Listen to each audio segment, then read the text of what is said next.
Today, Global News is reporting evidence of what seems to be a concerted, organized campaign by Canadian supporters of the Modi government, of the BJP. They donated to Pierre Poilievre's leadership campaign. Nothing illegal about it. He had 37,000 donors. Doesn't seem to have affected the outcome of the race. But it does underline once again what all foreign interference inquiries found, which is nomination races and leadership races are the soft underbelly vulnerable to interference by foreign governments working against our interest.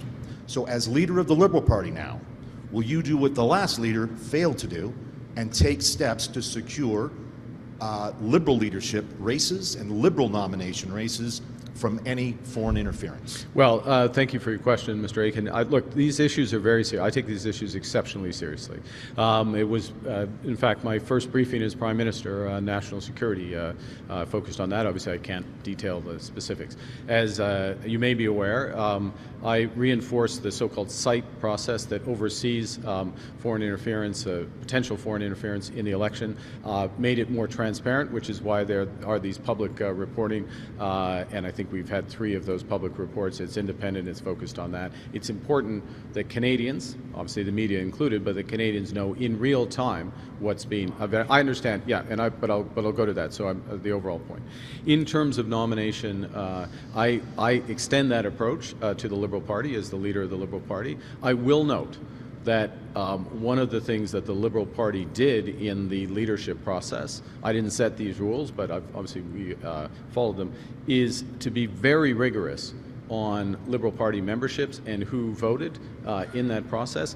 It meant, in reality, it was quite difficult to vote for some people in that process. Fewer people would have voted than otherwise would have happened, but that was a price in that case worth paying to ensure that there was a rigorous process, limit foreign interference efforts to interfere with that process, and the integrity of that process stands up well. So yes, we will look at additional measures and learnings to strengthen this so that Canadians can have absolute confidence. I would say, if I may, though, just you're asking a specific question, you have a follow-up.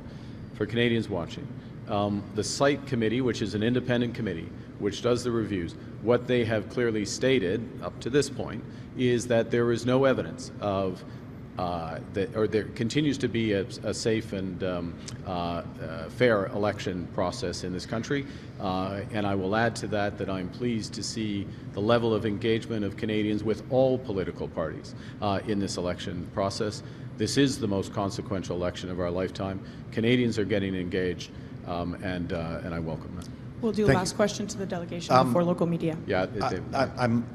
Last night at the rally, there was a protester who, it was hard to hear, I believe said, there's a genocide in Gaza. One of the first protester that interrupted your speech said, there's a genocide in Gaza. And I believe your response was, I'm aware, that's why there's an arms embargo. So I just wanted to clarify what you heard. If you said, I'm aware, what were you being aware of? Are you conceding it's a genocide in Gaza? I didn't hear that. Actually, I didn't hear that word. As you were there, I guess. And yeah, so it's noisy. There's you get if you're up there, you hear snippets of what people say. And I heard Gaza and that, and my point was I'm aware of the situation in Gaza, and Canada does, as you know, and it's a matter of public record. We do have restrictions since probably January of 2024 on arms exports or permits for arms exports to Israel, with the sole exception of the Iron Dome, which protects them more broadly. So look, didn't hear. I was stating a fact in terms of the arms restrictions.